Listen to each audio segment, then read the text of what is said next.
Hey, this is Marla Cannon-Goodman, and you should join us on Boston Chris's show. I'm going to be telling stories and probably embarrassing myself a whole lot, and probably embarrassing my mom. So come join us. It's time to jam. It's time to mingle. It's time to see what everyone's drinking. It's time to jam. It's time to mingle. It's time to see what everyone's drinking. Until we all lose connection.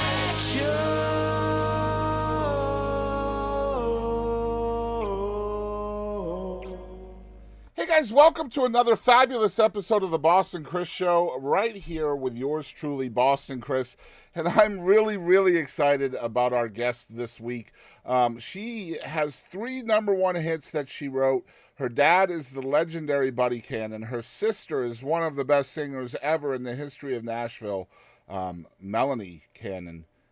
We have Marla Cannon-Goodman here on the show. Let me read you guys a little bit about her. Marla Cannon-Goodman was raised in Kingston Springs, Tennessee, where she had a front row seat for country music history as she watched her father, Buddy Cannon, shepherd the careers of new and legendary artists as a producer, songwriter, and record label executive. Now, she has earned her own place as one of country music's most beloved and respected hitmakers. Since her first cut by Sammy Kershaw in 1996, Marla has been making country music history of her own, with songs recorded by artists such as George Strait, Eddie Arnold, Eric Church, Billy Currington, Mindy Smith, Kenny Chesney, and Sarah Evans, amongst dozens more. Marla's chop-topping hits include Lee Ann Womack's number 1 smash, The Fool, Tracy Byrd's number 1, 10 Rounds with Jose Cuervo, and Rodney Aitken's number 1 hit, Cleaning This Gun. She found further chart success with my favorite Marla song, which I didn't even get into in this episode, called Don't Make Me by Blake Shelton. And you can also find her song Unfair Weather Friend on the Willie Nelson Merle Haggard duet album, Django and Jimmy. Guys, I can't be more excited about a guest than I am about Marla Cannon-Goodman right here on the Boston Chris Show. Y'all check it out. Hey y'all, it's Megan Barker. Thanks for tuning in to the Boston Chris Show. Guys, you won't believe it. We have Marla Cannon-Goodman on the podcast this week, and man, what a pleasure to talk to you. I appreciate your time in doing this with us and setting this up. Absolutely. Thank you for having me. Of course. And I'm going to get right into it. Thanks to Interstate Music out there, their YouTube channel. I'm going to put them in the description below because they've allowed us the opportunity to play a couple of Marla's hits on the show, performed by the songwriter, which I always think is a cool thing to watch, right? Like, because the marriage between artist and song is one thing, but to hear it from the original songwriter, the creator, essentially, is just a super different vibe. But I got to tell you the story about how I heard The Fool the first time. Oh, wow. Because okay, I can't wait. I think you might appreciate this, but it was the 72nd birthday of the Grand Ole Opry, 1997. And Yeah. I had taken my parents to visit the Grand Ole Opry for the very first time. They had never been there before. And we went to the grocery store to get some snacks for the hotel room. And the grocery store was giving away tickets to a show that had Lee Ann Womack, Billy Gilman, Clay Davidson, the Warren Brothers. I remember this like it was yesterday. And the very first time I heard The Fool was done live in concert. I hadn't heard it on the radio. It was brand new at that time. And I knew who you were the next day because I had to find out who wrote the song. Wow, that's crazy. Always been me throughout my existence. I have to know who wrote it. And so I've known your name for 25 years now, and so this is a big moment for me to have you on the show. Tell us about the song, how it came to be. Actually, I was at that same show. Were you now? That night. Yeah, I was. I got to go watch. Oh my gosh! Was Diamond Rio on that night too? They were. Yes. Yeah. Every time I've had a song played on the Opry, Diamond Rio's been there. That's the opposite of a problem. It's crazy. Well, actually, I was writing with my friend Gene Ellsworth, and we were working on a song called "Which Way Is Left," and the way it actually went was, someone tell me which way is left. I know that's where he's gone. And it was terrible. The song was terrible. So we put the melody down and we changed the melody up and made it, somebody tell me which way is left. And it still sucked. So, needless to say, it hasn't seen the light of day. But fast forward probably 4 or 5 months, and I was driving down Music Row, and some car pulled out in front of me, and I slammed on my brakes. And when I did, a cassette flew out from under my seat, and all it said on it was Melody. And I reached down out of the floorboard and I put it in. I popped it in my tape player. And before they put the roundabouts down on Music Row, there was the Country Music Hall of Fame was right there on the corner. And I call them roundabouts because that's what my mom calls them, because they're all naked. But I was right in front of the Hall of Fame when that melody line hit. And just I know it came from God, because I just thought in my brain, I'm the fool in love with the fool who's still in love with you. And so all the way home, I didn't have a phone. All I had was a pager at the time. And all the way home, I sang it to myself over and over and over. And by the time I got home, I was thinking to myself, I don't know if it makes any sense. So I called Gene Ellsworth, one of my co-writers, and I asked him, I said, does this make any sense? And I sang, I'm the fool in love with the fool who's still in love with you. And he goes, hell yeah, what is that? And I said, that's that melody we had. I said, I just got that idea. I said, do you get it? He goes, yeah, it's a woman who's talking to a woman who's the guy she's in love with is still in love with. And I was like, yeah, that's it. So the next time he was coming to town, we were going to write. And the funniest part of this whole story is, and Craig Morgan loves to tell this story, is I had called him to see what he was doing that day, and he was doing something else. And because we were going to see if he wanted to write with me and Gene, because he was working on a new record and he was busy. And so I called my friend Charlie Steffel, who, when I started writing songs, Charlie was the first person that ever sat down in a room and wrote a song with me. And Gene Ellsworth was the second person that ever sat down in a room and wrote a song with me. And this was the first time the three of us sat down and wrote together when we wrote The Fool. That's incredible stuff.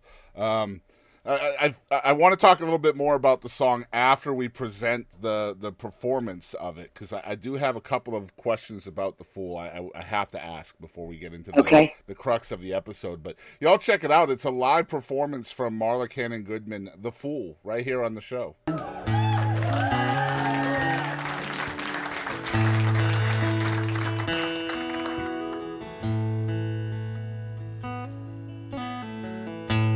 You don't know me, but I know who you are. Mind if I sit down? Do I look familiar? If I don't, well, I should. I'm sure you've seen me around, and I know you've probably heard my name, though we've not been introduced.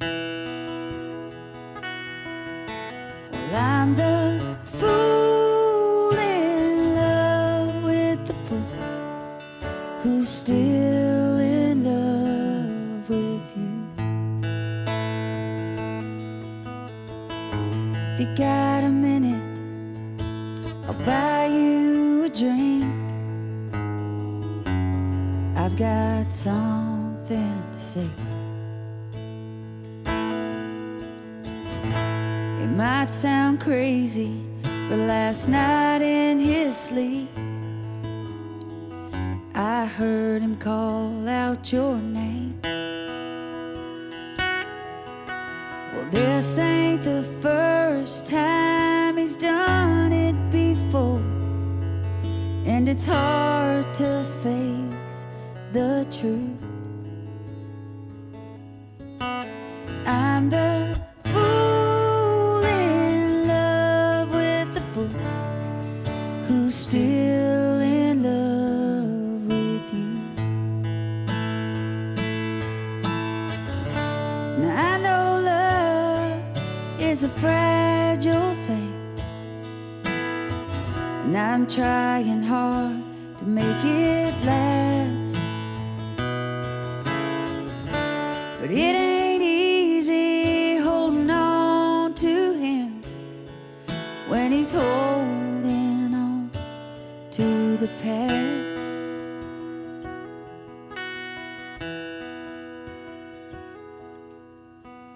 Just one more thing before I go. I'm not here to put you down, but you don't love him, and that's a fact. Girl, I've seen you around, but you hold his heart in the palm of your hand, and it's breaking mine in two. 'Cause I'm the fool in love with the fool who's still in love with you. Yes, I'm the fool in love with the fool who's still in love with you. Sam Banks, Bryce Long, and I'm Marla Cannon-Goodman. Thank you, all. Thank you, Jeff. Thanks, Interstate Music.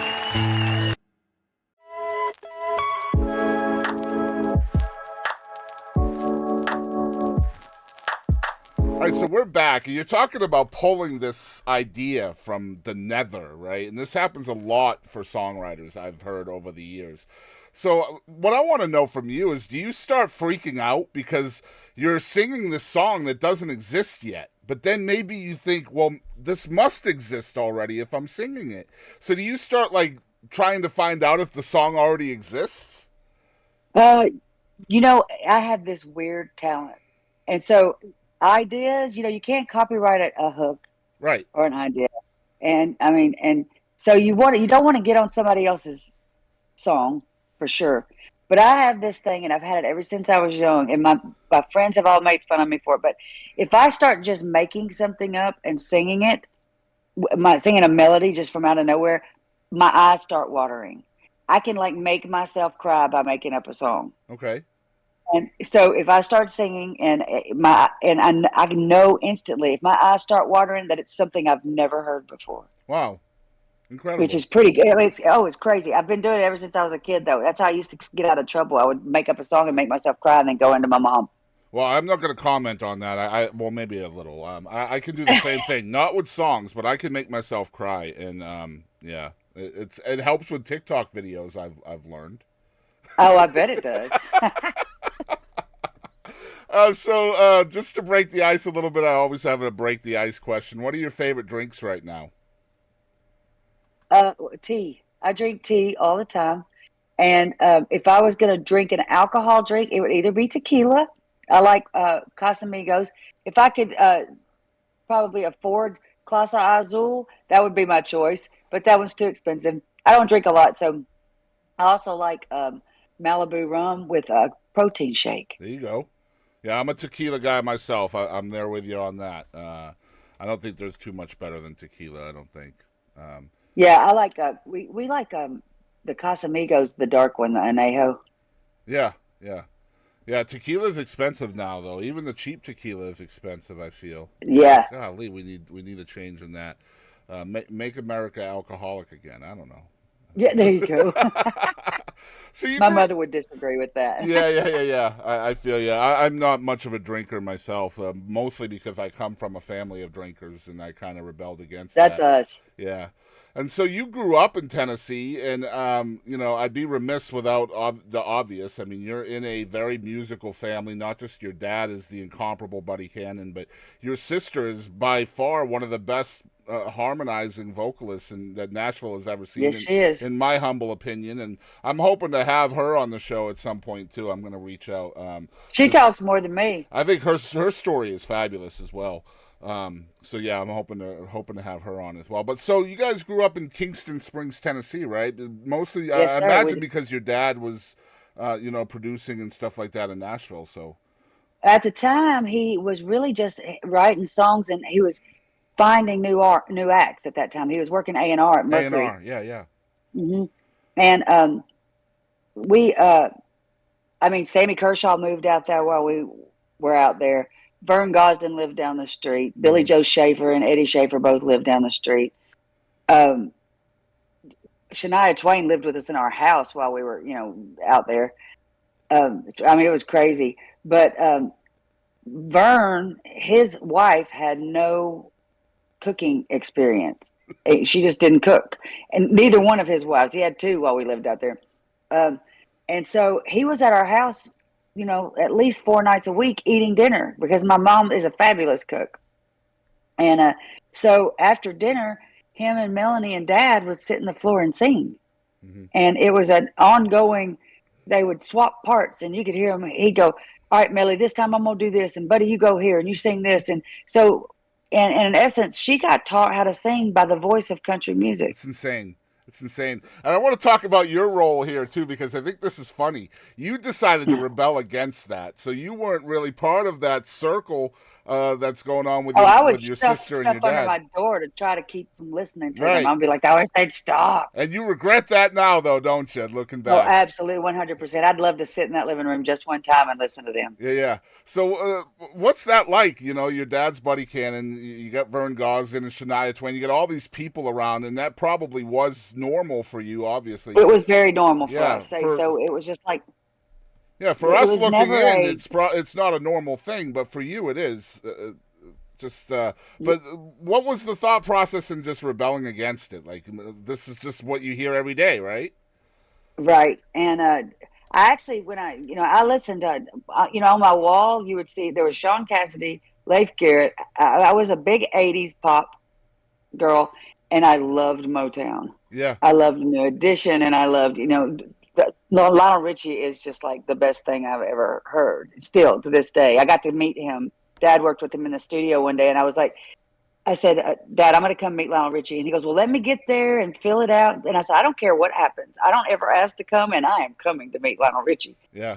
And but I got to go meet him, and I actually have a picture sitting right across. I can see it from here on my table over there of me and my sister and Lionel Richie. And people don't realize out there either that Lionel Richie was still is a fabulous producer as well. Songwriter. He's He's just as a well. mad songwriter. Man, the story of I'm sure you know Steve Dorff, but the story behind Through the Years, where Kenny Rogers and Lionel Richie were fighting over that song, it's just a remarkable story. But Yeah, that's a great song. yeah, it is, and they fought over that song. And what ended up happening is Kenny Rogers recorded it, Lionel Richie produced it, so Steve got the best of both worlds on that one. That was the theme song for my junior prom. Yeah, just a great song. There's so many cool songs out there over the ages, and the stories behind them are just incredible as well. So obviously you're growing up in this house with a legend. You don't know that at the time, but your dad is just unbelievable in the business. So I'm going to throw a loop in here. Can you tell me something you learned from your mom? Some lessons from Mom? How to love people. My mom is the best human I know. She takes everybody in. I mean, that's why I've heard Kenny say, "I just want to come eat Billy's cooking," and everybody she meets, she treats like family. And she's the oldest of 23 grandkids in her family. So Golly. yeah, and she loves every one of her cousins like they were her kids. Wow. I'm And not I sure. mean, all of my friends, to this day, all of my friends, if they see my mother, they beeline. Mm-hmm. She's mom to all of them. All of them. Yeah, yeah. I'm not sure I could remember 23 cousins' names. Never mind, like, show them equal love, I know all their names. Oh, God bless you.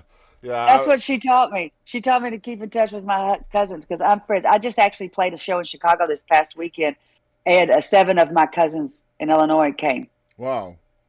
That's cool. So they're still supporting. Oh, absolutely, 100%. That's a good family unit then, for sure. What's the one chief thing you took from your dad? If that's the one thing you took from your mom, what thing was most important that you took from your dad as well?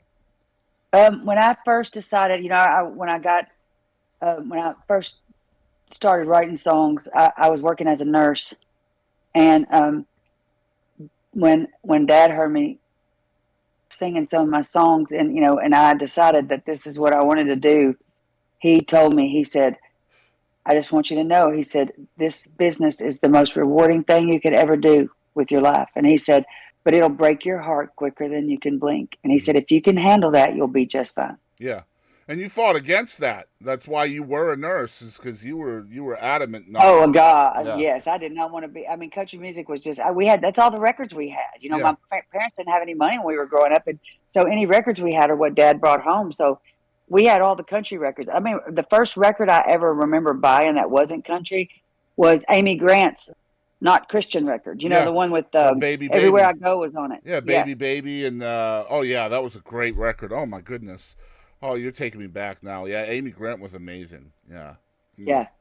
So now in our basement it was tricked out with microphones and stuff. So me and Melanie would get down there and jam out all the time. Yeah. So what finally made you relent and I'm going to give this a go? Because there has to be, like, I don't want to say a come to Jesus meeting, but you kind of have to let go of that rebelliousness if you want to make a valid attempt at it, right? Well, yeah, when I went to college, I went first to Austin Peay State University, and after my first semester, I got brought home because I lost my scholarship because I discovered vodka, and and so when I came home, I went to Tennessee State University, which is a predominantly black school, and I was in the band there. I was the first white girl to be in the band there, and had been other white boys at that time, but I was the first white girl, and they were a high-stepping show band. And so, I mean, like, we did 14-minute shows, and in the middle of the show, we laid our instruments down on the field and started dancing. and that was my jam. I mean, I loved anything funky. Mm-hmm. And so that was where I was in life, and I was, but I still loved my family and my music family because, we're surrounded with, I mean, I grew up with half my life with Dean Dillon passed out on our couch. Right. So, I loved them. And so they would get together. And of course I'd want to be in the middle of them too. And one night we were all hanging out, and one of the guys, songwriters that was there, said, Marla, why don't you do anything in the music business? And Melanie piped up and said, she writes poems. Mm-hmm. And he said, seriously? And I was like, well, yeah. And I started writing poems when I was young. that's how I would get through my tests in school. I would write a song about whatever I was studying, so I would remember it. Mm-hmm. And and I would teach it to all my friends. That's how they all passed too. He took my poems. I gave him 3, and he called me the next day and he said, listen to this. And he sang me one of my songs. So that was when I asked Charlie Steffel, I said, would you sit down and write a song with me? Incredible. And so I sat down and wrote with him. And then I sat down and wrote with Gene the second time. Now, I've seen a lot of interviews of yours that you've given, and I have a question here that has not been asked anywhere that I think... Oh, no, I'm afraid. I think this could be really insightful for a lot of people. There's 2 different things, right? You can be a poet, and then you can be a lyricist, and there is a giant divide between those 2 things, in my opinion. If you're a poet, you're not a lyricist yet, and a lyricist, you can be a poet, but... it's kind of the evolution process, I suppose. You're a poet, then you're a lyricist. So the question here I wanted to ask you, and I'm really excited to pick your brain on this, is when do those lines in the poem, how do you start hearing them as music?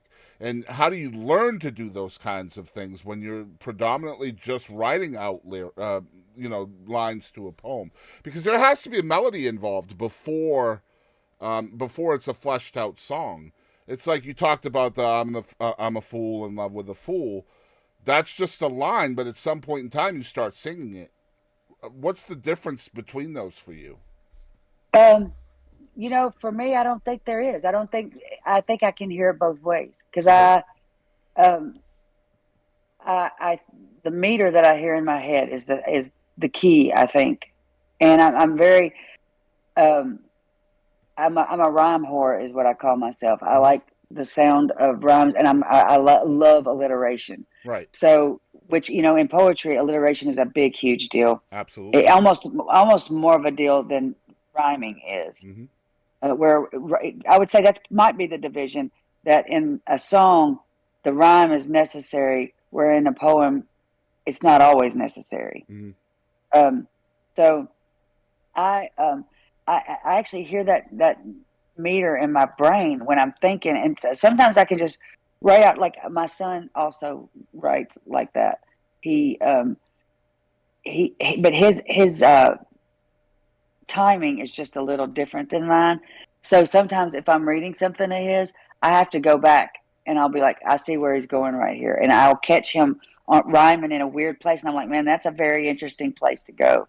Yeah. But I've noticed I write, I'm predominantly a country writer, but I write with a lot of young kids, and these days a lot of them are pop, and I get the opportunity to use my poet side a lot more when I'm writing in pop genre, because you get they go off on tangents, with their rhyme scheme. So it helps a lot. But I really believe in my brain, they're married pretty closely together. I find that interesting because I've always been a decent poet, but it's the difference between reading the line and singing the line, and I've never been able to make that step personally. And I imagine that's what keeps most poets from being songwriters, just not being able to Right. hear that meter that you're describing. So, Yeah, it's like, well, there was a poem when I was a kid in one of the childcraft books. Remember those childcraft books that used to have, and it was a purple cow, and the poem was, I've never seen a purple cow. I never hope to see one, but I can tell you anyhow, I'd rather see them be one. And I mean, I can immediately in my head hear it going, I never saw a purple cow, never hope to see one. yeah. But I could tell you anyhow, I'd rather see than be one. See, that's incredible I stuff. could just hear it. Yeah, that's awesome. Like it's the old adage that she can sing the telephone book. Oh yeah, I can't. Well, I Some people can't can. either. I don't feel bad. I can't Chris either. Stapleton can. So, as a listener of yours and as a fan, like I said, I heard your name the first time 25 years ago as a songwriter on The Fool, and so I've followed you pretty closely since then to your different songs. There is an R&B element to your music as well, and that obviously had. Now that I've heard your answer, that comes from your '80s rebelliousness against country, right? So tell us about that kind of mixing. Almost kind of low key mixing genres into your country, so to speak. Yeah, I'm Air Supply. Yeah, Lionel Richie. I am a junkie for love songs. I love love songs. I love killing people off in songs too. So that's how it mixes country with pop, because I love to kill them. So. Well, country music's perfect for that. Exactly. Yeah. Well, and then the fact that Lionel Richie, as strong as he was in Motown, people don't realize that he wrote "Lady" and he wrote those songs. The Bee Gees. I mean, Barry Gibb wrote "Islands in the Stream," Yep. and so they were crossing over already back then. I just didn't know it. I didn't know that they were writing the songs that I was listening to on the radio. With on the countryside. But now I also loved country dancing. So I wasn't completely rebellious against the 80s country, because I was sneaking into bars and dancing. But music wise, I was listening to Two Live Crew. There's nothing wrong with that. That's awesome. Well, sure there is. Yeah, well, it depends on perspective on that one, I suppose. You should have seen my mama's face when I played her cuss words. I'm and sure. that has been in the last 6 months. I played it for her, and she was like, "Are you kidding me?" And I was like, "No, ma'am." Oh, I'm sure. Yeah, pop music's kind of heading that way too, but I'm okay with it. I like the it's art. expression. Yeah, absolutely.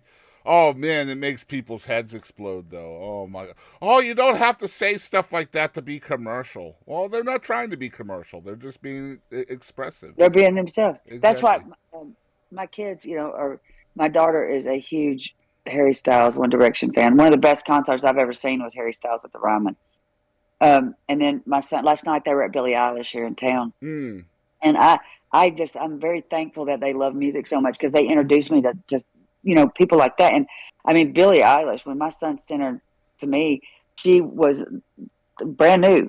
She had one song that was doing, good, the Ocean Eyes song. And then, but he was playing me things before they ever hit the radio, and I was like, golly, I love this kid. Well, shoot, And which is, I've been on Chapel Roan for over a year. So, like, oh wow, seeing her explode right now, I'm loving that. Now, I'm a white, I bet. cisgendered, straight male, and I love me some Chapel Roan. No, don't Man, throw no hate my way. absolutely. She's amazing, and I Yeah, just my daughter was just playing one of her songs in the car. I think it's her newest single. well, they just released kind of a country vibey song through her Saturday Night Live appearance last week. Yeah, that might be It's it. called The Giver. Yes. And it's very sexual. It's very sexual, but it's got the country vibes to it. I love the fact that she's just unabashedly herself and doesn't give a Yeah, crap that's exactly right. who likes it or not. And honestly, that's no different than what you and I grew up with in the '70s with Waylon and Willie, kind of rebelling against the way things were as well, the culture almost back then.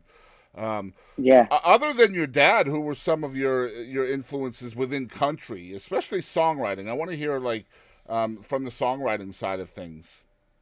Um, Probably one of the biggest, of course, was Dean. Yeah, I just, when I asked him if he would write with me, I called him up one day and I said, Dean, how would you feel about writing with an amateur? And he said, who? And I said, me. And he said, any day. yeah. I'd write with you any day. He had an attitude so- till he found out it was you, right? Yeah, yeah. And he has never wavered on that. I've the song with him, the last time we were down at Frank Brown, which we're fixing to be down there again next weekend. But Larry Bastian, he wrote Rodeo by himself, Mm-hmm. wrote Yard Sale. He was a huge influence. Hank Cochran. Wow. It's Hank Cochran. And you The co-wrote first with person him that- too, didn't you?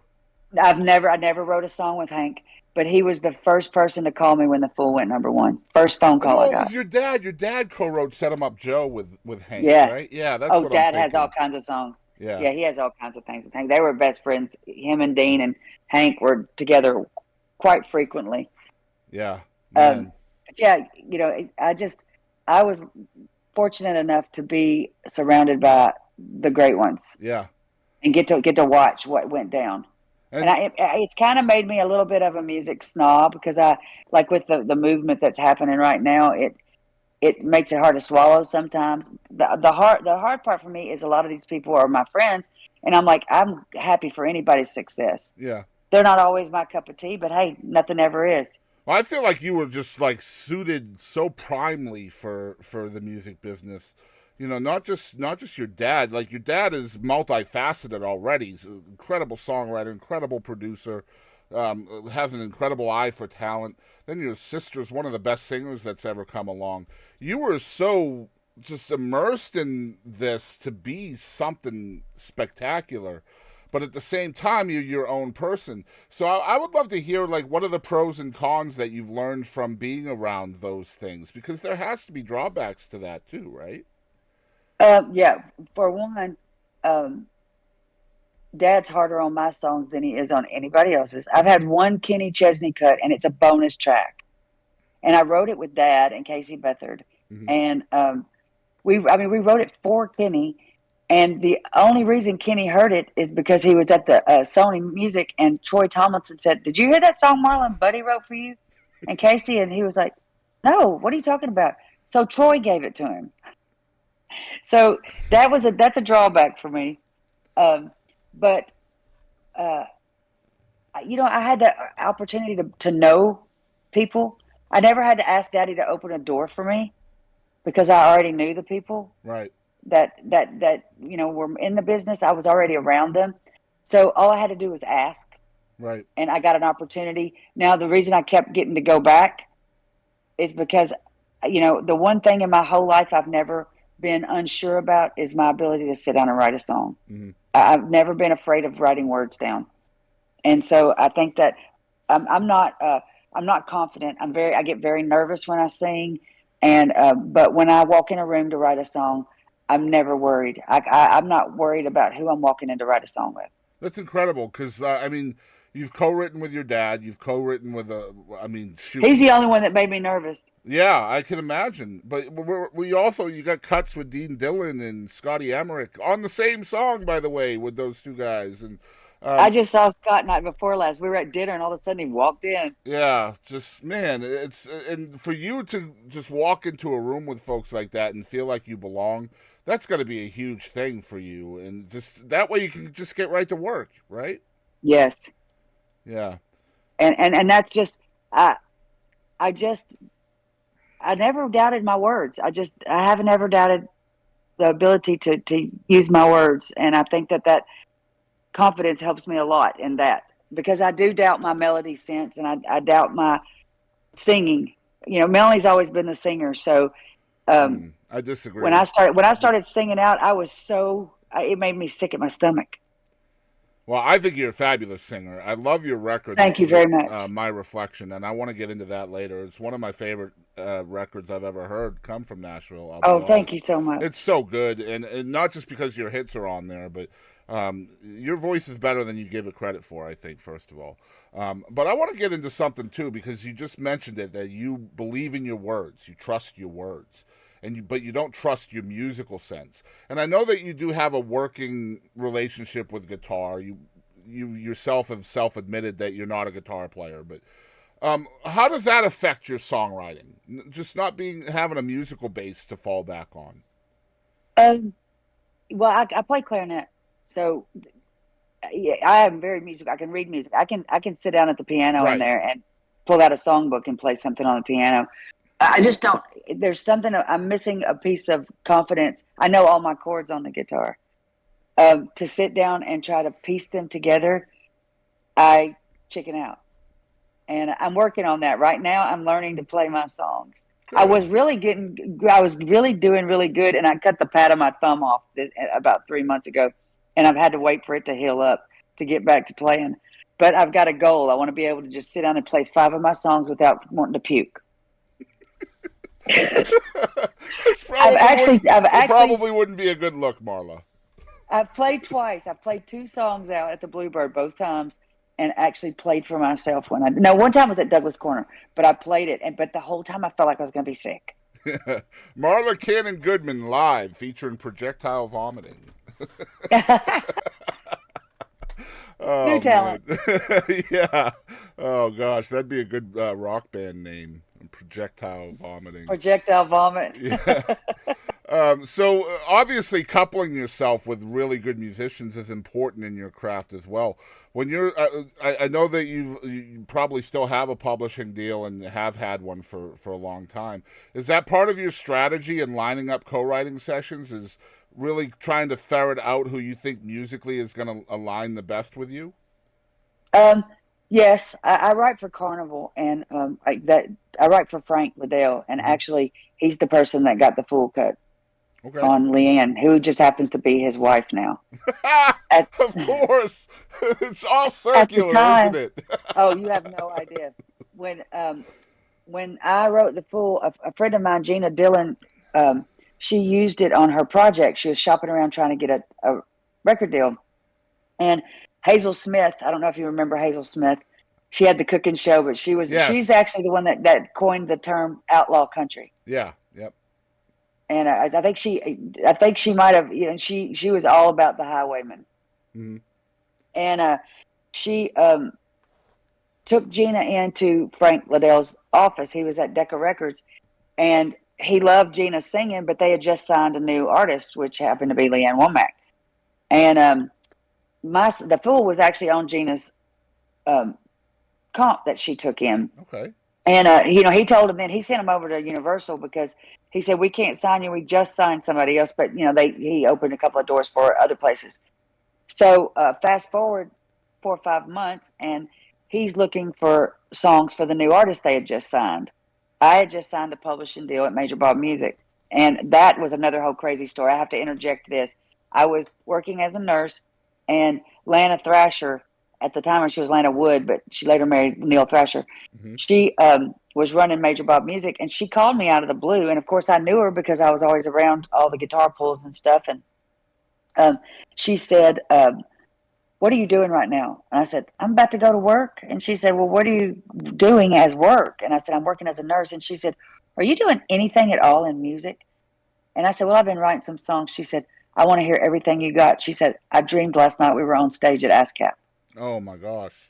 And so I went in and met with her and took in a Schedule A of songs, and The Fool was on my Schedule A. And they signed me immediately to a publishing deal. And so fast forward back to Frank is out looking for songs for Lee Ann Womack. And he said that, it's a new artist. None of the major labels or major publishers were wanting to give up any of their new songs for a new artist. And he said, so we started reaching out to some of the smaller companies, and he's reached out to Major Bob, and Shannon Myers, our song plugger at the time, went over to play him songs. And Frank said he handed him the tape. He said, I turned around, I put it in my player, and he said that the first line started, it said, you don't know me, but I know who you are. He said, I stopped the recorder. I turned around and I looked at Shannon and I pointed at him and said, I'm the fool in love with the fool who's still in love with you. And said, Shannon was like, how do you know that? He goes, put that song on hold right now. It's a hit. Mm-hmm. And so he took it in and to Lee Ann, and actually she hated his guts at the time. She thought he was lazy and worth nothing. It's the funniest story to hear all of us in the same room at the same time. It's quite comical to hear how it all went down in everybody's eyes.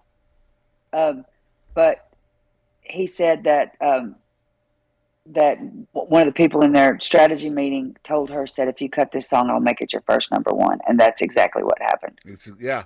So it wasn't the first single. The first single was Never Again Again, which I will Yes. never forget. Lee Ann Womack just comes out of the chute with those two songs as a brand new artist. And, I mean, she just made her entire career just off those two songs, I feel. I mean, they were just incredible songs for a brand new artist. yeah, and she said the reason she was balking at cutting The Fool, not only did she not like Frank, but the song was unconventional for her. She was used to, verse, chorus, Right. 3 chords and the truth, and it wasn't that. Mm-hmm. Well, there was a lot of songs around back then, too, that kind of broke the mold with structure. Like, Right. there was always... And it's funny, you're leading me into my next note on my outline, which is perfect. But that structure does, like the dance, for example. There's no bridge in the dance. It's one of the biggest songs in the history of music. Yeah. And so when Tony Arata writes the dance, he's basically saying you don't need this structure to be successful. And so then I think that gave a lot of you other songwriters the freedom to explore that lack of structure and try to make that more mainstream, I feel. Do you feel like I think it's interesting that like music, especially songwriting, is one of the only things in the world where you find success in it and you can't just do the same thing you did to get more success, right? Like if, for example, just something basic, sweeping the floor. If you do a good Right. job, you just do the same thing the second time and you have it. You can't do that with music. So because you can't well, write the same if song over and over again, Well, some people do. Oh And they're yeah, of having course, success yeah. They're having success doing it, but I can tell you this: I am so thankful and grateful that this is what I do for a living, and it is a very sacred thing to me. And I try my best to not write the same song ever. Mm-hmm. And I want every one of them to be unique and to have a life of their own. And I try my best to not let them sound the same. But that's going to be a difficult thing, especially as a published songwriter, where you kind of do have a little bit of a pressure hanging over your head to write a song for somebody or whatever. That's going to be tough trying to find success in different ways.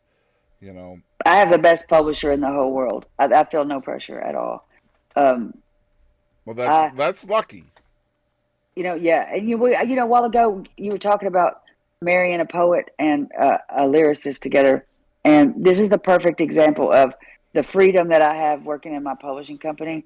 I was writing one day with Brandy Clark and Haley Witters, and we had already written a song that day, and we were sitting and talking, and especially about what's been happening in the world just the last 2 days. We were sitting talking, and you have 3 very different opinions in the room. You have Haley, who is very, very liberal. You have Brandy, who is she's she's probably the fence rider of the bunch. She is a gay woman, but she's very old school, Right. and not that she's not. She's liberal and she's conservative. She's very, very middle of the road. And for me, I'm a pretty conservative girl. I grew up, in a Baptist, background, and I just I just have different beliefs in different things, but at the same time, we were all very common threaded together. And because I would say that we were probably all sitting on the fence. We're just all sitting in different directions, if that makes sense. It does. So we're sitting in the room this day, and we're talking. I had this idea for a song, and when I'm talking to them, and I was like, y'all, I have this idea, and I said, I just feel like the idea is called Same Devil, and I said, and I just feel like that we are all chasing after one thing, and we're all running from the same devil. And I said, we sat there and we talked out the lyric to this song, and every line we just sat there and went back and forth, because the opening line is, there's a guy selling baggies by a telephone pole to a dime bag girl who's going to sell her soul on the corner, around the corner from where her mama sits, waiting on a call she hopes she never gets. And we were talking to every person in this whole country at that point. It's like, it could be anybody at any time. And we wrote it without any music. We just sat there and talked the whole song out. So we wrote it like a poem. And then after the fact, we put it to music. And so Brandy actually did a work tape on it, very minimal work tape on it. And I cut it on I've got another record that's out called Perfect Imperfections that I wrote, and I did it all with Josh Martin. And so Josh and I got that, the just stripped down guitar tape with Brandy, and me and Josh took it in and we added a little difference to it. We did some different things, and I did some weird eerie oohs on it. Well, then I sent it to Brandy, and when COVID happened, Brandy's sitting in her house, and Brandy Carlisle calls her and is like, they start talking, and they decide to do a record in the middle of COVID. And so I had sent Brandy my version of Same Devil. So then they take it in and they amp it up a little more and turn it into the song that they put out on Americana. And it was up for Vocal American Roots Performance of the Year for a Grammy. Yeah. Nice. And it was like written as a poem. Yep. We sat there and wrote it as a poem, turned it into a song, and it ended up for a Grammy. Well, it's funny you talk about having differences in the room. I don't remember who it was that said it to me. It was very recent though, but a songwriter told me that the song always rules the room. It should. Yeah. It don't always, but yeah, absolutely 100% should. And the way he put it was, if the song rules the room like it should, then everybody's differences within the room don't matter, because don't matter at all. You're all going to the same place. And so that's why I love doing this show, because these stories are so cool, and I don't feel like they're out there enough. You know what I mean? So yeah. I gotta say, I couldn't find another songwriter, but I've seen it written that there are 3 people in the world.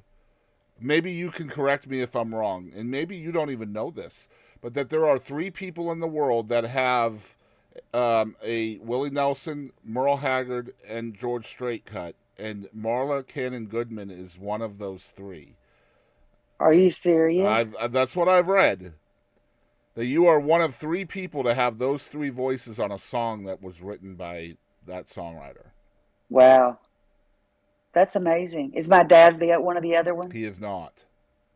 Well, he has. He's got. Well, then that's not accurate. Then there has to be at least 4. Yeah, because my dad has. He wrote "It's All Going to Pot," and he wrote "Give It Away," and. Oh, Give It Away! Yeah. I've come to expect it from you, and he's got 3 George Strait cuts, I know, but he's also singing on George Strait's. Does he have a Merle cut? Marina Del Rey. Merle and Willie sang it together. Oh, yes. Okay. It's All Going to Pot together. Yeah. Okay. So yeah. So Daddy has one. So you and your dad are both on that list. That's crazy. Yeah, that's incredible stuff. When I read that, I was just like, wow, holy crap. Like, that's when you That was know. an amazing thing. That was a really cool thing. Yeah, I'd love to hear you talk about it. What's Unfair Weather Friend, right? Or what's the title of it? Yeah, and Unfair Weather Friend. And I had just gone through my best friend's mother dying, and it was really difficult. And I was riding with Ward Davis, and we were sitting outside, and it was really windy that day. And I remember saying to Ward, I was like, "She's not my fair weather friend." I said, "She's there for everything." And he goes, "Yes, she's your unfair weather friend." And we sat out there with leaves blowing all around us and wrote "Unfair Weather Friend." That's incredible, And man. we actually pitched it to George Strait first, and they didn't bite on it. And when Dad started doing that duet record on Willie, I thought, you know what, I'm just going to chance it and send it. And then when he finally cut it on those two guys, they actually both wanted the other one off of the record. They wanted to have it as a solo record. That's when you know And Dad you've told done Willie, he something goes, good. I am not. Dad told Willie, he said, I am not telling Merle he can't sing on this. If you don't want him, you're going to have to tell him You yourself. tell him yourself. That's right. That's Like, not wow. my But one of the responsibility. coolest things, Ward is actually playing a show with Cody Jinks at the Ryman on December 11th. And he just asked me this past, I guess it's been about 2 weeks ago, he asked me if I would get up and sing Unfair Weather Friend on the Ryman, on the stage at the Ryman. They're doing a Barstool show at the Ryman. So I'm actually going to get to sing on the Ryman stage, which I never thought would be something I would ever get to do. I absolutely love Ward Davis. In fact, he had just posted something today about Cody Jinks. He is so damn funny. Oh my yes, I gosh. saw that. Yeah, I was reading that, talking. He will squirm and hide like a little turtle, man. I about lost He's my nuts. crap. Yeah, Ward's amazing, man. It's so cool to see people rise. Like, I'm in Texas, so like seeing Cody Jinks, his rise to stardom has been amazing. Just a phenomenal talent there as well. Yeah. And you had a song cut by a Texas artist. John Wolfe has cut a song of yours, right? Oh yes, he I did. believe.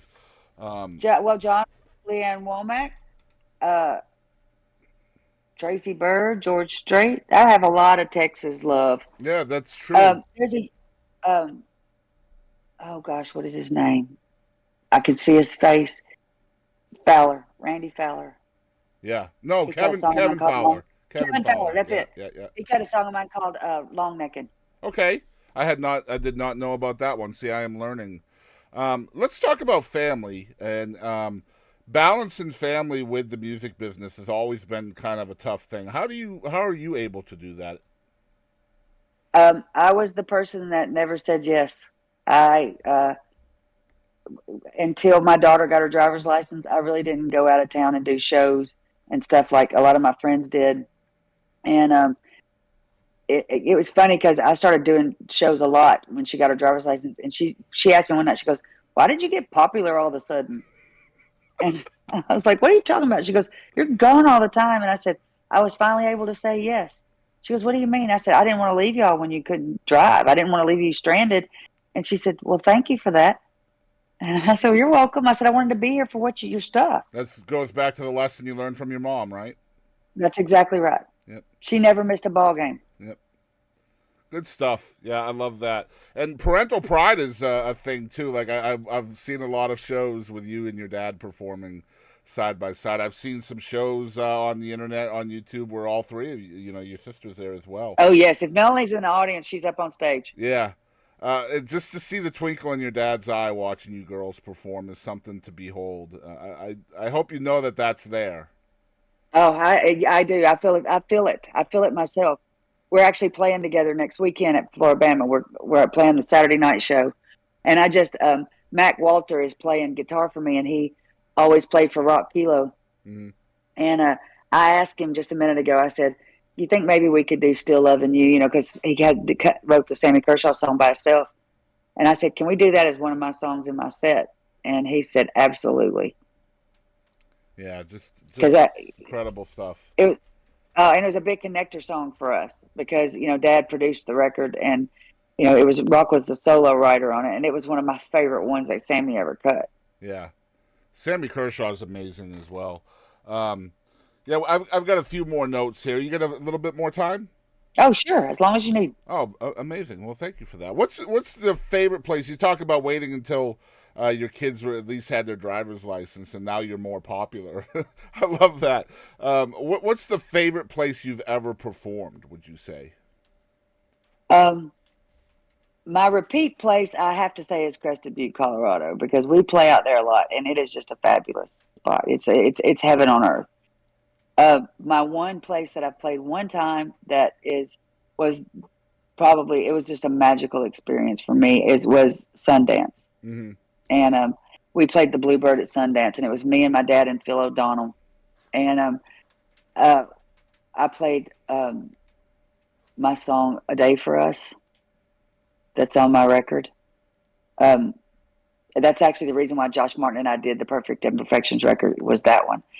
And we were sitting there. These people are all sitting and cut in this mountain. They're like the amphitheater is cut into this mountain. You're up under the stars, and we're on the set of Mamma Mia. Mm-hmm. And I sang "A Day for Us," and when I finished the last note, there was somebody about 30 rows up that went, "Wow!" And you and I hear heard them. her. Yeah. And I was like, that was one of the coolest things I ever had happen. It made the hair on my arms raise up. That's an And, incredible memory. Yeah. Oh, it was amazing. What a beautiful place that is. Yeah. I mean, those are the best indicators of success, I feel, is when you feel that audience connection of something that you created or something you put out into the world, and it was received the way you meant it to be received, or maybe even surpasses what you meant it, as. Right. We actually in February last year, or year before last, Bryce Long and I went to a festival in the Bahamas, and it was in Hopetown, and they had just been wiped out by the hurricane, and there was a little bar down there that had been just desecrated. Mm-hmm. And we got there on Sunday, I think is the day we got in, and we played the stage for the show on Wednesday, and when we got there was one post up. They built the whole stage and a cabana and everything for us to play at, and for them to have a bar set up in the parking lot of this place. Wow. The night of when we there, and oh my God, what a beautiful place that is! It's just crazy to think about the logistics of what goes into some of the stuff behind the scenes, that people don't realize about. I feel that way about studio work. Like, people don't realize how daunting that is. Like, it's not just roses and ice cream, like, there's real work when you're putting these songs together, and I don't think people even understand. I know my first studio experiences, I'm not a musician or anything like that, but just being there as a wallflower, so to speak, it's very eye-opening to see the work that goes into just producing a song. The one thing, if I get a chance for anybody that's new in the music business, or somebody that just loves music and I want to share something magical with them, I take them to the studio, because, or let them come in when we're doing something, because to see those musicians, and our friends are the best musicians in the whole world. Mm-hmm. And to get to go in there and see them stand there in that room and listen to a song one time and go in there and turn it into what they turn it into is phenomenal. Mm-hmm. Yeah, it's indescribable to witness that. It's absolute magic, and just the feel of it is incredible if you really allow yourself to experience it, for sure. It's not always magical. There's some clunkers. There's some moments, for sure, and I've been a part of those as well. I want to talk. Go ahead. I just got a couple of songs cut by the Woodbox Heroes. I don't know if you've heard of the Woodbox Heroes. I have not. Okay, so the lead singer is Josh Martin, the one that is playing all the guitar on my records, and he's phenomenal. Thomas Castle is the mandolin player. Barry Bales. What's the name of them again? The Woodbox Heroes. Okay. Barry Bales from Union Station is the bass player. I'm adding Matt Menifee from Mumford and Sons is the banjo player. Okay. And Janae Fleener is the fiddle player. So it's an all-star team, essentially, is what Oh you're my saying. gosh! Well, she's won the musician of the year 5 times in a Yes, row. yes, yeah, all-star team. And they're actually playing the Opry tomorrow night, and then they're playing at the Hall of Fame on Saturday. So I'm hoping to get to see them at least at one of those places. The Hall of Fame, they just did something there today. Oh gosh, I forget who was inducted. That was last night.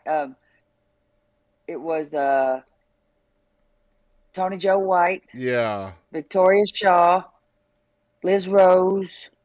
How was Liz Rose not in there yet? First of all, can we I talk have no about that? idea. What is wrong with that picture? Like, what are you waiting for? I don't know. Liz Yeah. is amazing. Oh man. So let's talk about the second song that Interstate Music is allowing us to play. This was another number one hit, which you must love hearing that, right? Another number one Yeah. hit.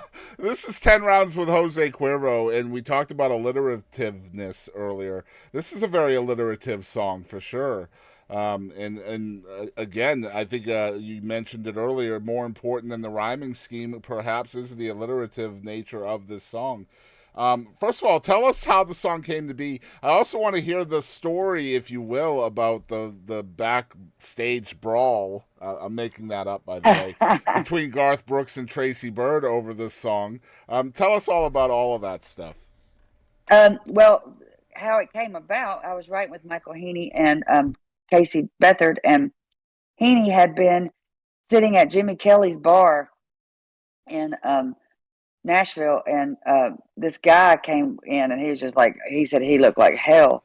And his buddy that was sitting beside him looked over at him and said, that dude looks like he went 10 rounds with Jose last night. And Heaney said he immediately thought, that's a song. And so we had been tasked with the job of writing a song for Garth Brooks. Mm-hmm. And you know, usually that's not what we do. We go in there and we write. We're either writing with the artist or we're just writing a song for the day. That was the old way of things before all the artists wrote their own pluggers take songs. care of it afterwards. Yes. Yep. But they had specifically asked us to write a song for Garth. And so we wrote this song hoping that Garth would cut it. And they sent it out to Garth and didn't hear anything back from him. I mean, it was like crickets. Mm-hmm. So Casey was playing the Bluebird, and he actually sang it at the Bluebird. And Tracy Byrd was sitting in the audience and heard it and asked him after the show. He's like, what's going on with this song? And Casey's like, you know, nothing. And he goes, well, can I cut it? He said, sure, you can cut it. So Tracy immediately went in and cut it. He cut it on a Wednesday, and on Thursday, Garth Brooks calls. You know, it's like, that's how it happened, you know. Okay. And so they had to tell Garth that, you know, that it had been cut. And so it ended up, Garth went in and cut it anyway. And RCA got wind of it and said, you know, back off, we got the song, you know. So he backed off. Well, Tracy put out a single and, you know, won 10 rounds. Mm-hmm. And so a little time goes by, and I'm in the Piggly Wiggly in Goodlettsville, and I walk around to where the milk is at, and there stands Garth Brooks, and he's like, hey. And I was like, hey, how you doing? You know, and I just kept walking. And I'd met him, you know, I was with Major Bob, you know, I wrote at Major Bob, and that was his company too.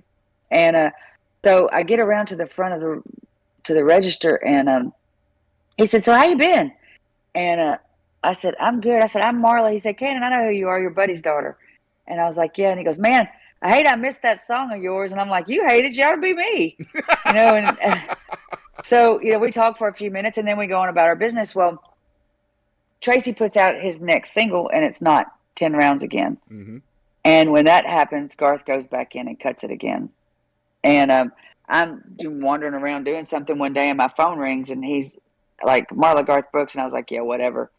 And he said, seriously, it's Garth Brooks. And I was like, this isn't funny, whoever you are. And he says, I talked to you in Piggly Wiggly. And I was like, yeah. Oh. And he said, he said, we've gone back in and cut your song again and thought y'all might want to come over and sing on it. And we were like, of course. And he said, well, we're doing it at Jack's Tracks today at 1:00. And so I called Casey and Heaney, and I'm sure, you know what I think, and just now it just dawned on me, I'm sure they were at the office, and they probably told them at Acuff Rose, hey, we're going over to sing on this song for Garth. And so that's probably how word got out, because we got over there We sang on it. It was amazing. I'm telling you, it was a live mariachi band on it. It was this whole crowd of party singing. Everybody's singing along on the chorus. And as we're getting ready to leave, Garth stops us and tells us that Tracy had called him and told him to please back off. He said he told me it was going to be his next single. And he said, I just wanted y'all to know that the right thing is going to happen with this song. And sure enough, you know, Tracy put it out and it was a huge hit for us. I mean, Tracy did it. It was phenomenal. I'm very, very grateful that, you know, for Tracy. And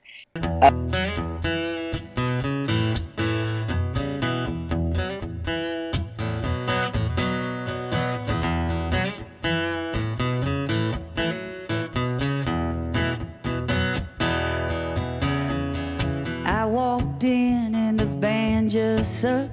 The singer couldn't carry a tune in a bucket. Was on a mission to drown a memory, but I thought no way with all that ruckus. But after one round with Jose Cuervo, I caught my boots tapping along with the beat. And after 2 rounds with Jose Cuervo, the band was sounding pretty damn good to me.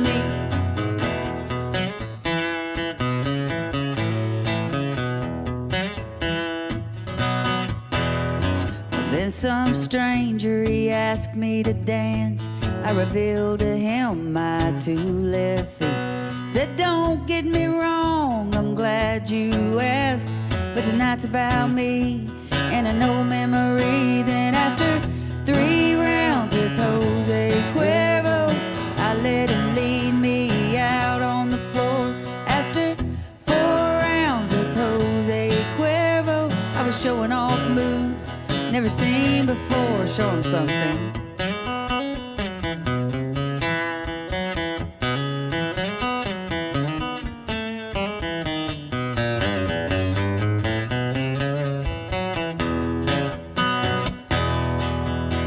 Well, around 5 or around 6, I forgot what I came to forget.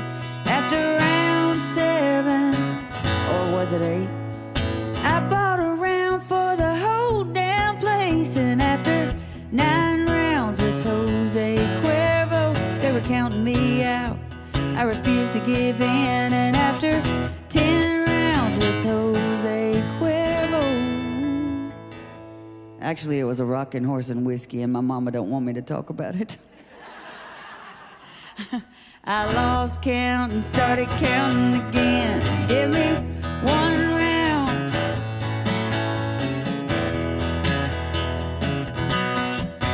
I went 10 rounds with Jose Cuervo.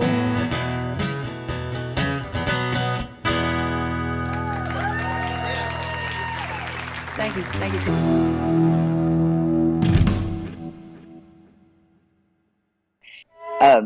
One of these days we may get to hear Garth Brooks' version of it. It's in the can. I hope we do. It's funny because the 90s and early aughts, when, you know, obviously this song came out in the early 2000s, but the 90s and 2000s were very, very interesting when it came to song cuts and things, because there were hits and album cuts that went out by multiple artists, but that's not typical in the industry. Usually it is, well, we're releasing this as a single, and then it doesn't make sense for anybody else at that point.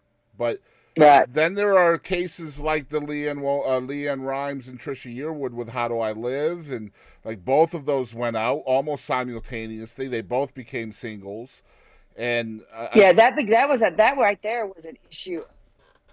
They didn't think one version fit the movie that they were making, so they had somebody else record another one. Right. And the thing is, once you pull the license on the song, anybody can cut it. Yep.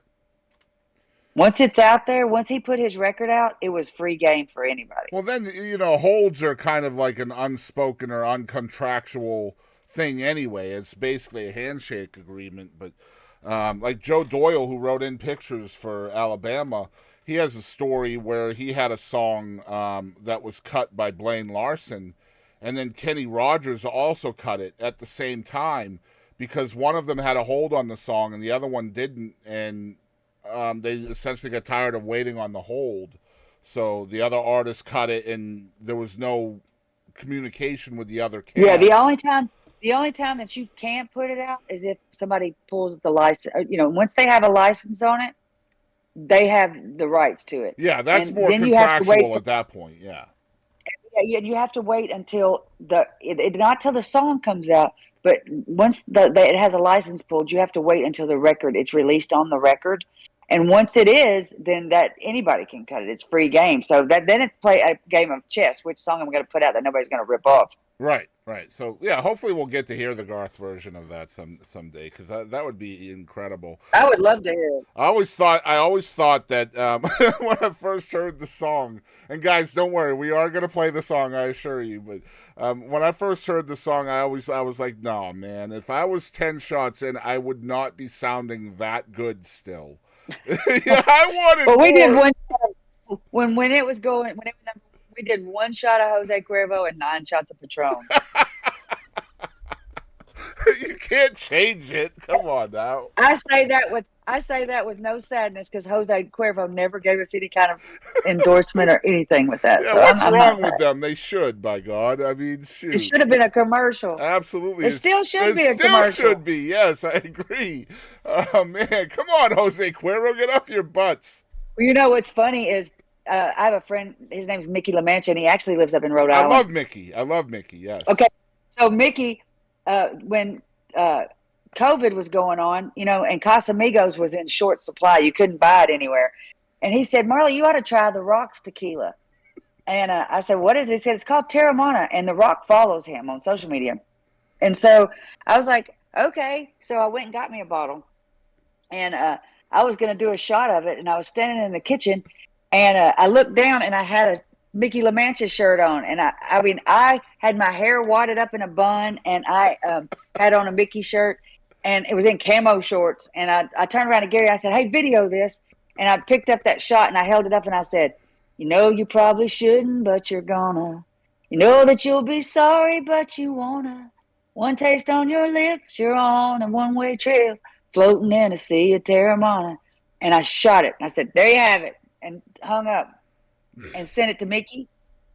I get back a message from Mickey and said, listen to this. And it was a message from The Rock. He had sent it to The Rock. And I looked like shit in that video. Yeah, Dwayne loved it. We ended up writing that song, so hopefully sooner or later it'll be a Terramana commercial. Well, that story's going out on TikTok. That's my TikTok clip from this episode for sure. Man, what a great story. Marla, thank you so much for hanging out with us today.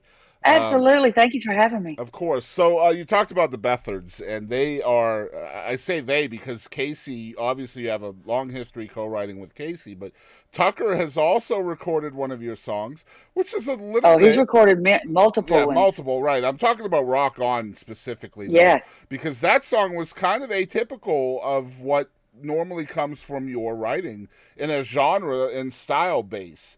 So that was a co-write with both Tucker and Casey and yourself, right? It's one of the only times me and Tucker have co-written with anybody besides just the two of us. Right.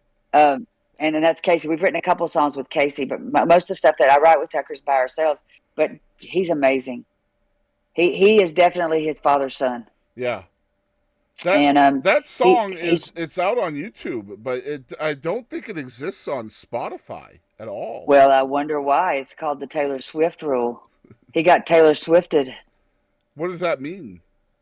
It means that he left his record label and just happened to be the same record label that's put a squelch on all of her stuff. I got you. That and makes they sense just now. completely shut us down. I mean, and it's hard. It's hard because it affected me a lot. We were up there making money, and it was coming down the charts, and it was still making money, and it got shut down. And I actually just found out yesterday. I mean, I literally found out yesterday that somebody else cut it. Really? Yeah, we got another cut on it, which is I mean, that's great for us. Great for me and Tucker and Casey, all three. Don't think I'm allowed to say who the artist is yet, or else I would. But yeah, I just found out yesterday that it got cut again. Well, I mean, that's good news. I guess it can be bad news as well. It's kind of probably mixed feelings on that, I'm sure. All I know is it's on YouTube and it's fabulous. The Tucker Beathard version of that. Oh, it was great. It went to #2. Yeah, big song. I did not know that it had the. I won't name the label and all that, but yeah.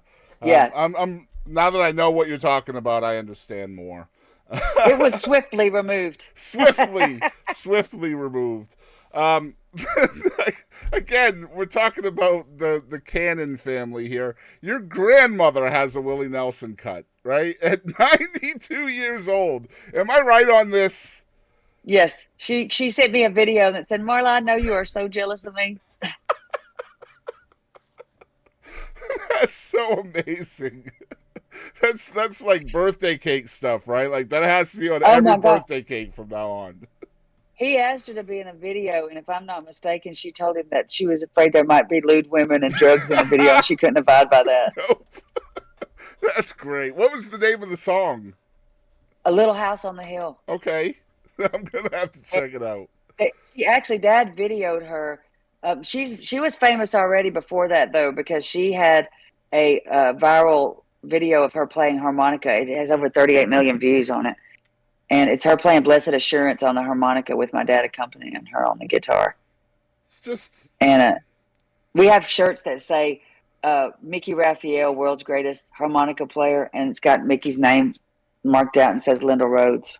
That's amazing. Yeah, just family is... We have a picture of Willie Nelson wearing one. I think it's over here on my mantle. I think I have a picture of Willie wearing my grandmother's T-shirt.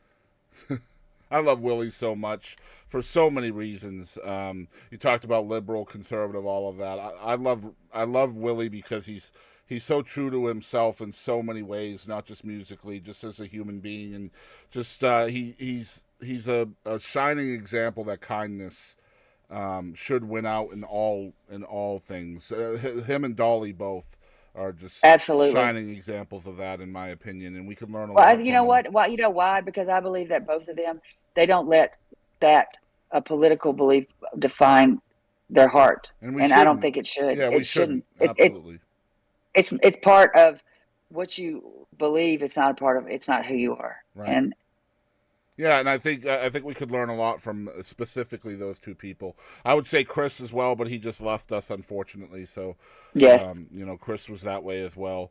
Man, just an incredible conversation here. I'm going to put you on the spot real quick. I always ask a Mount Rushmore question because I just find it interesting. And honestly, you get 4 choices. And I'm going to ask you what your Mount Rushmore of songwriters, and I'm going to let you kind of narrow it down to just country songwriters. So how about Mount Rushmore of country songwriters as per Marla Cannon-Goodman? oh, that's with me and mine. It's going to be hard. I would put Casey Beathard. Mm-hmm. I would put my dad. I would actually, there's 3 others that I would want to put on there. So that's a hard choice for me. So you only get 2. There's no honorable mentions here. I know. I would put Larry Bastian. And the only reason that these other 2 I'm choosing between, and I know you know who I'm choosing between, one of them is on everybody's Mount Rushmore. Mm-hmm. And that's the only reason I'm going with the other one. I would say Dean. Okay. Nice. So who's the one that's on everybody's Mount Rushmore? I just want to make sure. Hank Cochran, he should be on everybody's Mount Rushmore. Of course, yeah. He deserves his own mountain. Personally speaking, I think Dean Dillon should be on everybody's Mount Rushmore at this point as well. Oh yeah, that's exactly right. Yeah, but he's on mine because I mean he's his pen and my pen have been on the same page. And he stuck his neck out for you too.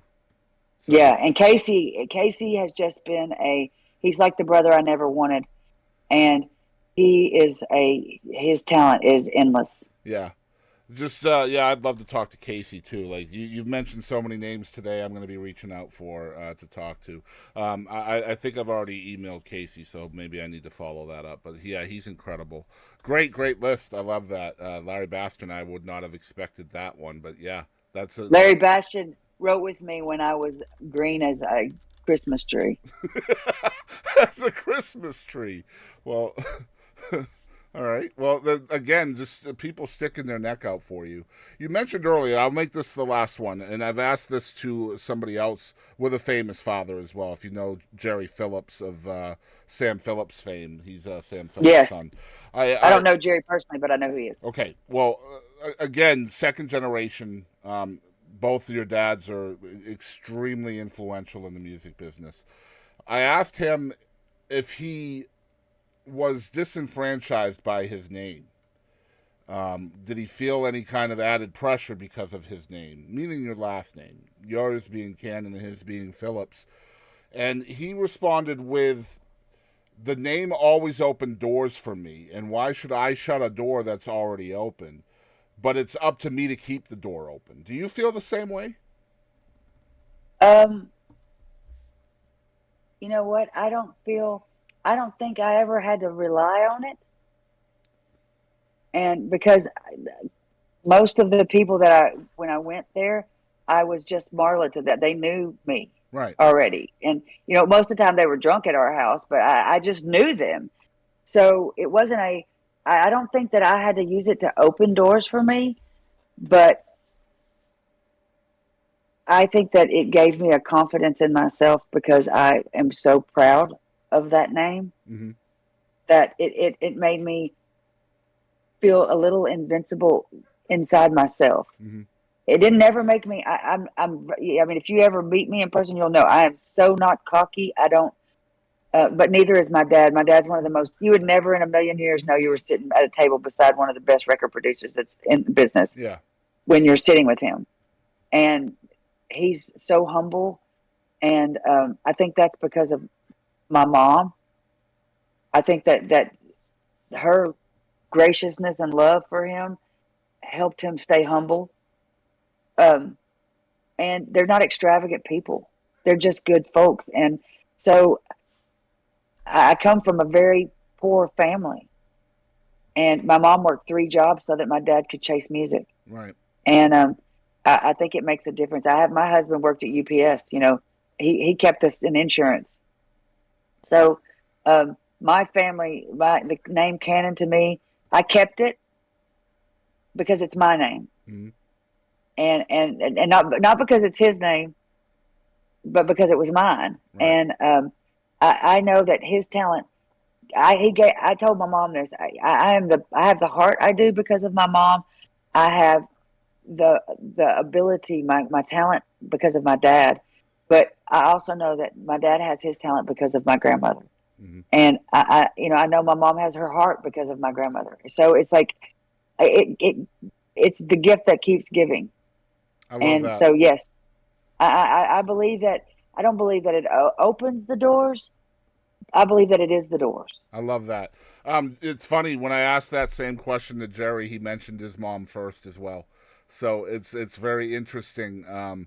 In his situation, his mom never gets the credit she deserves in the formation of rock and roll, an entire genre, an entire way of life, so to speak. So it was really cool to listen to him talk about his mom's role, and now the same thing with you. It's very, very important to have that support system when you're following a passion. So I completely see that as well.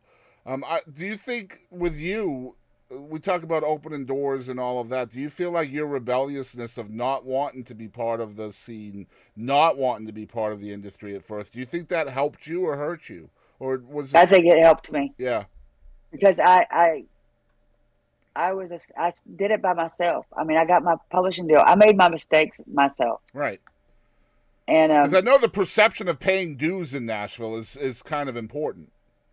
Yeah, I was actually we were at in the round, doing a guitar pull in my living room, and my parents were there, and my dad was sitting in the living room, and Charlie says, "Hey, Marla, why don't you sing one?" And I saw Dad kind of cock his head, like, "What are you going to sing?" And I sang a song, and he goes, "Man, I love that. Who wrote it?" And Charlie said, "Me and Marla." And Dad goes, "Are you kidding me?" And he goes, "Sing another one." And so I did another one the actual second song I ever wrote, which was one I wrote with Gene.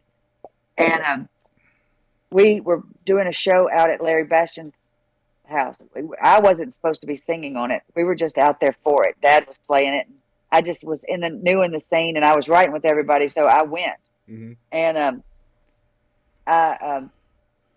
they had just got the stage already, and somebody said, "Marla, jump up there and sing a song." And we had just written The Fool, and I climbed up on the stage, and I was about to throw my guts up. I had never sang in front of people before. I was terrified, and I get up there and I sang The Fool. And when I started singing, my dad walked around the corner and he crossed his arms like this and stood and watched me the whole time singing. And when I came off the stage, he walked straight up to me and he said, "I think you just wrote a classic." Yeah. And I about peed my pants. Well, he wasn't wrong. That's for sure. I was like, wow. And it's funny when we play out too, sometimes right before I sing it, because I always sing it last. And right before I sing it, he'll every once in a while he'll say, "This is still one of the best songs I've ever heard." And it still makes my heart flip over every time he says it. Yeah, because I mean, I've heard some interviews from him. He's not just going to say that because you're his daughter either. That's not a daughter Oh thing. God, no. Yeah. He'll say that song sucks. Yep. And you mentioned that earlier, how he was harder on you, and I guarantee you benefited heavily from that, him being hard Absolutely. on you. Man, I'm so blessed to have you here today, Marla. Thank you so much for your time. Oh, thank you so much for having me. I'm so thankful to be here. I hope you had a good time. Hopefully, Absolutely. Hopefully, I asked you some stuff that made you think a little bit. Absolutely. Would you? Hey, y'all, this is Scott Sean White, and thank you for tuning in to the Boston Chris Show.